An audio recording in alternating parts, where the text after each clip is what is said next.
There's a new twist in the fight over Hawaii's new green fee. The U.S. Department of Justice is jumping into the lawsuit against the state, and it could become a national test case about who gets to regulate ships. Jill Kuramoto explains.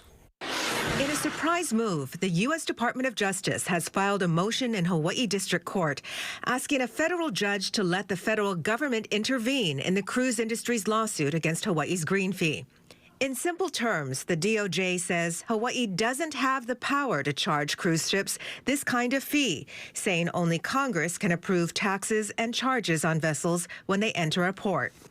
The green fee, known as Act 96, increases the existing TAT to 11% statewide, and it introduces an 11% tax on cruise ship passenger bills.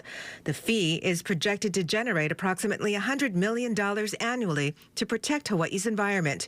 Most in the visitor industry stood behind the legislation.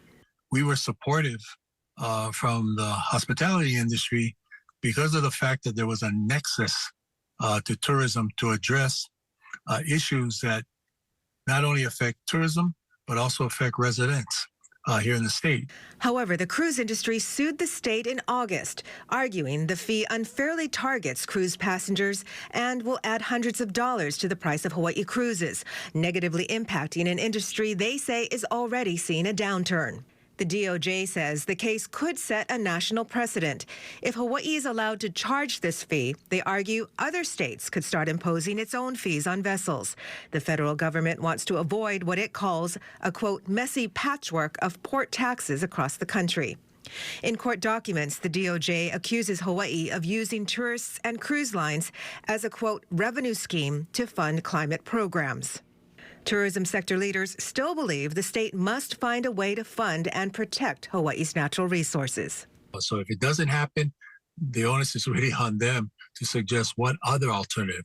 All I know is this: to try to raise the TAT again is not the time to do that.